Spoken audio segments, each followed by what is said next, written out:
Memorial Day this past Monday, Este Jill pasado and I visited lunes, Arlington National Cemetery.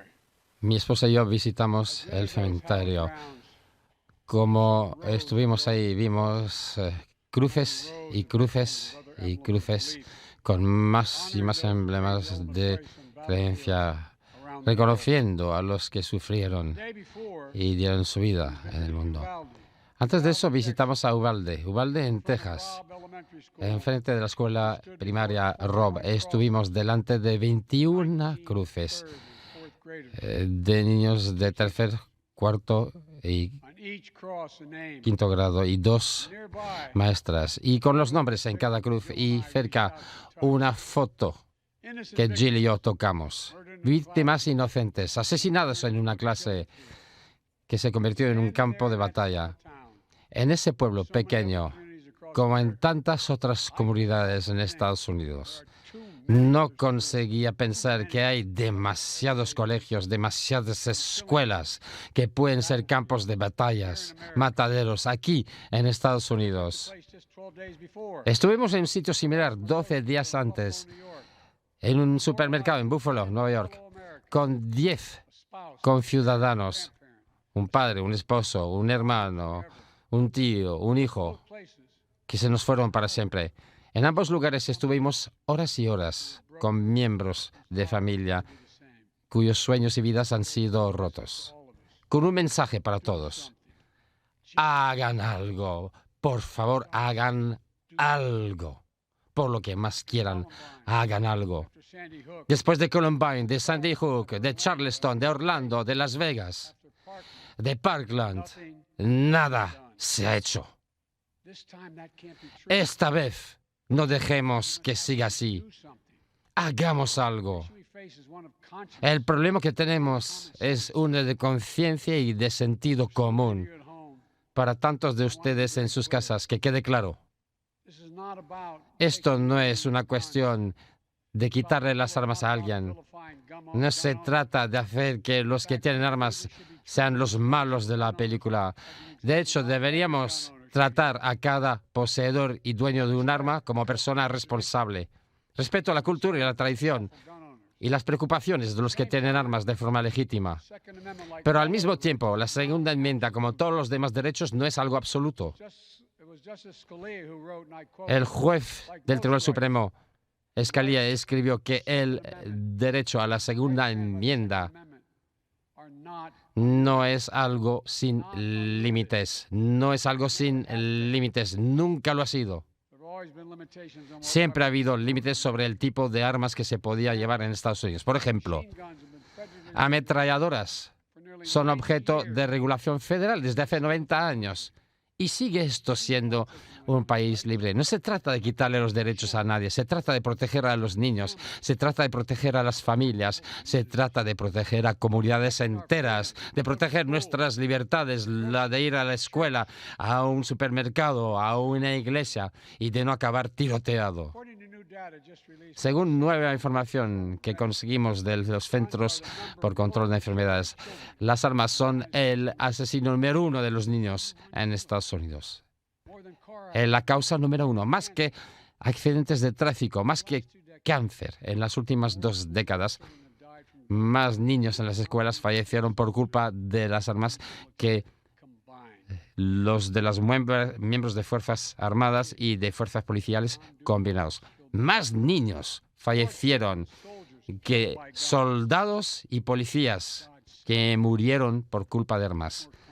Por el amor de Dios, ¿cuánto más vamos a aguantar la carnicería? ¿Cuántas vidas estadounidenses tienen que acabar antes de que digamos basta, basta ya? Sé que no podemos prevenir todas las tragedias, pero esto es lo que creo que debemos hacer. Eso es lo que quiere la gran mayoría del pueblo de Estados Unidos. Esto es lo que las familias de Buffalo y de Uvalde en Texas nos dijeron que debíamos hacer. Tenemos que prohibir las armas de ataque y de asalto con capacidad de cartucho elevado. Y si no, deberíamos aumentar la edad para poder comprar esto de 18 a 21 años. Aumentar los controles y luego tener esas leyes que llaman la atención. acabar con esas leyes que protegen a los fabricantes de armas. También tratar las cuestiones de salud mental y de la violencia de las armas. Estas son medidas razonables y de sentido común. ¿Y qué significa? Significa que deberíamos prohibir las armas de ataque y de asalto con cartucheras importantes y reserva de balas importantes. 9 categorías de armas semiautomáticas se incluyeron en esa prohibición, como la AK-47 y la R-15. Y en los 10 años que esa ley estuvo en vigor, los tiroteos masivos bajaron.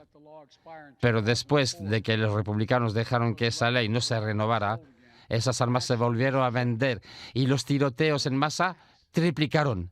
Los hechos están ahí. Hace pocos años, el inventor del AR-15 dijo que hubiese sido un horror para él saber que esta arma se utilizaría de esta manera en vez de utilizarse como arma militar, que es el motivo por el cual se diseñó. Así que digamos, basta ya. Deberíamos limitar el número de balas en las armas. ¿Por qué un ciudadano normal debería tener un arma de asalto con 39 cartucheras? El desastre fue tal en Uvalde que los padres tuvieron que identificar los restos de sus hijos con la ayuda de ADN. Niños de 9 y 10 años. ¡Basta!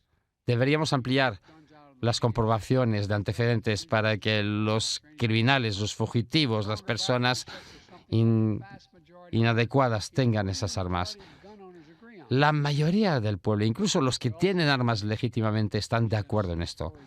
Y también deberíamos tener armas que hagan a la persona responsable por no encerrar adecuadamente esas armas. El que iba a Sandy Hook llegó con muchas armas. Tuvo acceso demasiado fácil a esas armas. Las armas que utilizó para matar a su madre y 26 personas más, entre los cuales 26 niños de primer grado. Esas armas tienen que estar almacenadas de forma adecuada. Cada dueño de armas debería asegurarse de que nadie más tenga acceso a esas armas, que las almacene bajo llave, bajo candado, y si no, usted será responsable de lo que pasó. También deberíamos tener leyes que llamen la atención a nivel nacional para que los consejeros, los maestros, los padres puedan saber que el niño que tiene tendencias violentas o amenaza a los demás o tiene pensamientos de suicidio se convierte en un peligro para sí mismo o los demás. 19 estados con el Distrito de Columbia tienen esas leyes. Y mi hijo, fiscal general Bob Biden, llevó esta ley a efecto. Texas, 2019. Marjory Stoneman Douglas, en la Florida, 2018. 17 fallecidos, 17 heridos. En ambos sitios, gente sufriendo con heridas invisibles. Si las leyes de llamada de atención hubiesen estado en vigor, se hubiese podido prevenir. En Uvalde tenía 17 años el que disparó, con un arma de asalto. No podía haber comprado un arma así. Pero cuando cumplió 18 años, compró 2 de estas armas. Porque en Texas, uno puede tener 18 años y puede comprar un arma de asalto, aunque no puedes comprar una pistola hasta que tengas 21 años. No pueden prohibir esas armas de asalto, pues entonces debemos subir la edad para poder comprar unas a 21 años de edad. Y bueno, o algunos dicen, si tienes 18 años, puedes estar en el ejército y disparar. Pero eso es con supervisión y formación, bajo el control de los mejores expertos del mundo. No me digan que subir la edad no marcará una diferencia. ¡Basta! Tendríamos que acabar con la protección de los fabricantes de armas contra las demandas por este desastre. Solo en este país tienen ese tipo de protección e inmunidad. Imagínense, si hubiese sido el caso en la industria del tabaco, ¿dónde estaríamos? Las protecciones que se les da a los fabricantes de armas son escandalosas. Hay que acabar con esto. Y luego hablemos del trauma psicológico que deja esto. Imagínense esta niña pequeña, valorosa, ahí en Uvalde, que tuvo sangre de sus compañeros en su propia cara, estando entre cuerpos muertos, pretendiendo que estaba también muerta para seguir viviendo. Imagínense qué hubiese sido para ella poder seguir andando en los pasillos. ¿Qué será para ella? Imagínense todos los niños que sufren en todos los Estados Unidos con este tipo de trauma. Imagínense los padres que están abrazando a los niños por la mañana y que no saben si volverán por la tarde a casa. Sin embargo, mucha gente ni tiene que imaginarse ese tipo de situación. Incluso antes de la pandemia, los jóvenes ya estaban sufriendo. Había un problema de salud mental en este país. Se ha incrementado más aún. Hay que hacer algo sobre esto. Por eso tengo como tema central la cuestión de la salud mental cuando hablé del Estado de la Nación. Tenemos que dar más apoyo, más enfermeros, más servicios de salud mental para estudiantes, para maestros y maestras, más protección, más recursos para que los niños estén protegidos del peligro de los medios sociales. Eso ayudaría y sería importante. Les acabo de decir lo que haría yo. Ahora la pregunta es, ¿qué hará el Congreso? Los representantes ya han aprobado unas medidas clave con expansión de comprobación de antecedentes y también controlando las ventas en las ferias de armas y las ventas por Internet, acabando con los vacíos legales que había. Y la Cámara de Representantes quiere hacer más cosas, como por ejemplo obligación de almacenar las armas, reducir la cantidad de balas por cartucho, leyes de llamada de atención, acabar con la posibilidad de que haya armas fantasmas que no tienen número de serie y no se pueden rastrear, y también ser más serios con el tráfico de armas y las compras de armas ilegales. Ahora hay que fijarse y tomar el tiempo de hacer cosas, y ahora el Senado tiene que hacer algo. Pero como bien sabemos, para que se consiga algo en el Senado, tenemos que tener el apoyo de 10 republicanos, como poco. Apoyo los esfuerzos bipartidistas, pero por el amor de Dios, el hecho de que la mayoría de los republicanos en el Senado no quieren ni siquiera debatir estas medidas para presentarlas a votación es increíble. No pueden fallarle al pueblo de Estados Unidos una vez más. Después de Uvalde han sido otros tiroteos, 20 más en Estados Unidos, incluyendo ayer, sin ir más lejos, en un hospital, Tulsa, Oklahoma. Un tiroteador entró con un arma de asalto que compró poco antes para que el recepcionista, cirujano, otro médico y un paciente acabaran muertos. Y eso sin hablar de la carnicería que hay a diario, que no llega ni a titulares. Yo llevo mucho tiempo en esto. Sé lo que es y nunca me daré por vencido. Y si el Congreso no hace lo que hay que hacer, supongo que ahora el pueblo de Estados Unidos no se dará por vencido. El pueblo se hará saber cuál es su sentimiento. Basta, basta, basta. En los próximos 17 días, las familias de Uvalde seguirán enterrando a sus muertos. Será largo porque, entre otras cosas, todo el mundo conoce a todo el mundo en ese pueblo y todo el mundo quiere darle homenaje a los que han fallecido.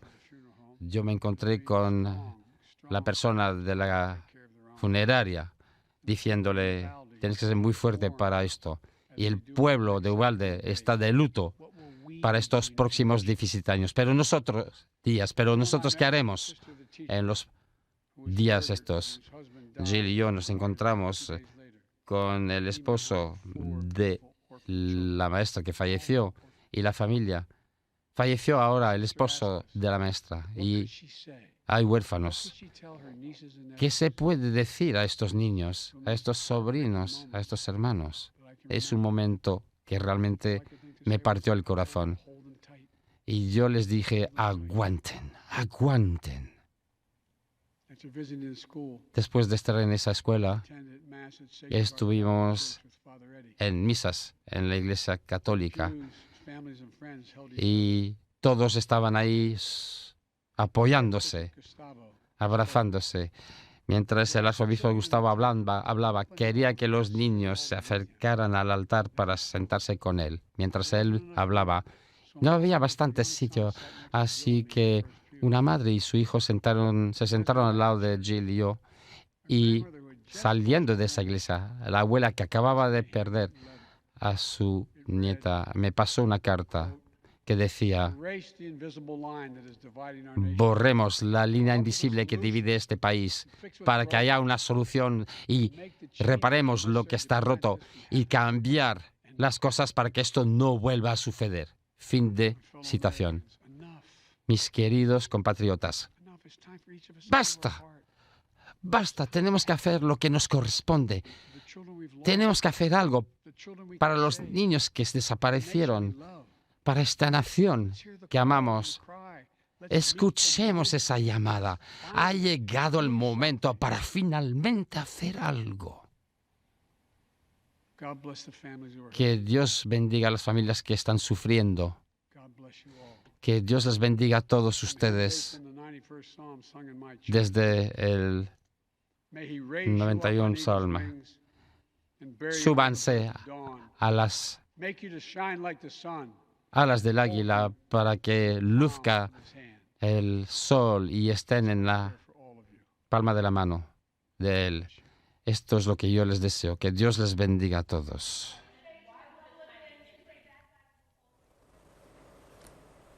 Conectamos ya en vivo con Juan Carlos López para tener repercusiones, análisis del discurso de Biden. Hola Juan Carlos, buenas tardes para vos. Stop, basta, basta, basta ha sido la palabra más pronunciada. ¿Qué más podemos decir y sobre todo qué alcance puede tener en hechos estas palabras de Biden?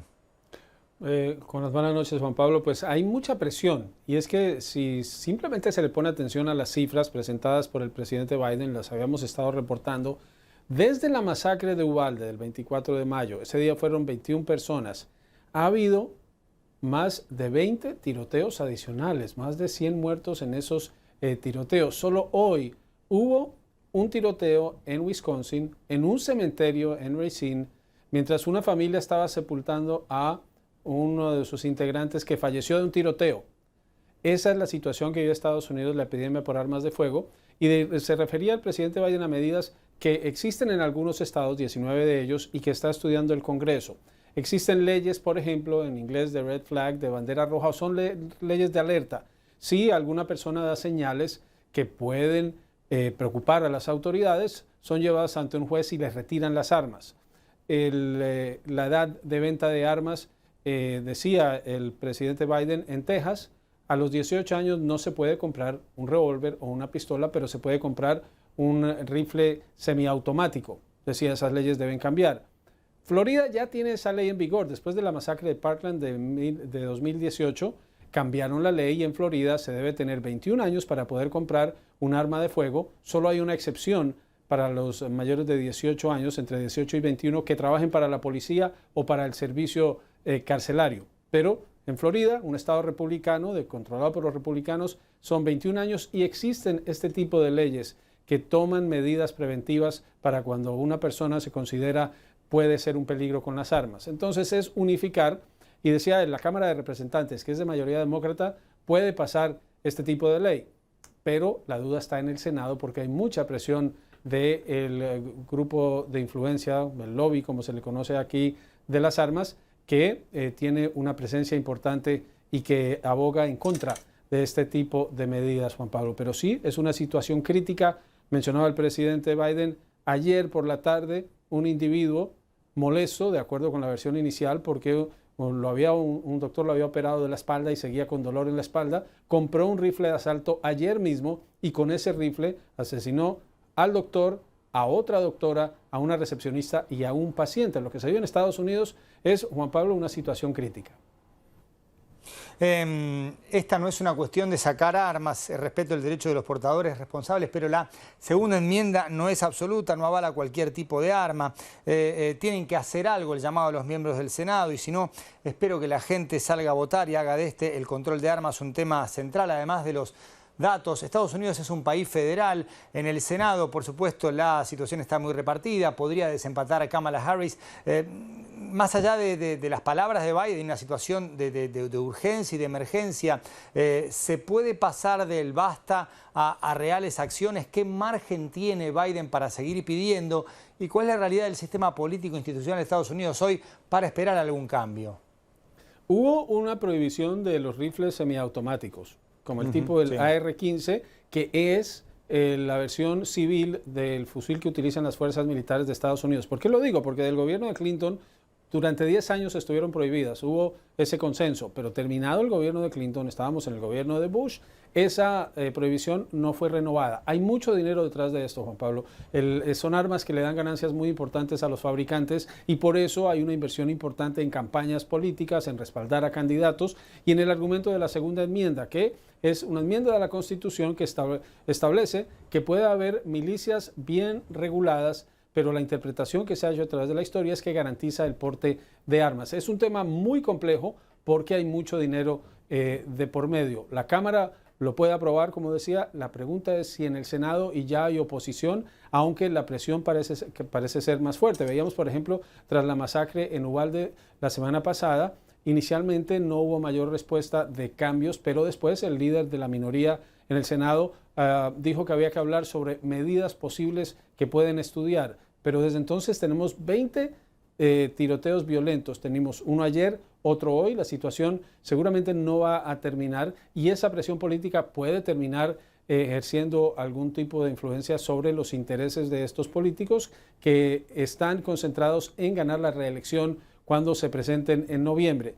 Veremos. Hasta ahora no hay mucho éxito, pero este tipo de presión del presidente y de los padres de familia y de los familiares de las víctimas de estas tragedias puede tener algún tipo de efecto para que haya medidas que avancen, pero eso no está garantizado. Juan Carlos, la última pregunta va directamente al comportamiento del Partido Republicano. ¿Seguirá funcionando como bloque monolítico o puede haber algunas voces en disidencia? Hasta ahora hay algunas voces en disidencia, pero no las suficientes para tener los votos, especialmente en el Senado, en donde de 100 miembros necesitan 60 para avanzar en medidas. Eso podría cambiar, pero la presión es tanta en el tema electoral, Juan Pablo, para noviembre que por ahora es imposible hacer un pronóstico.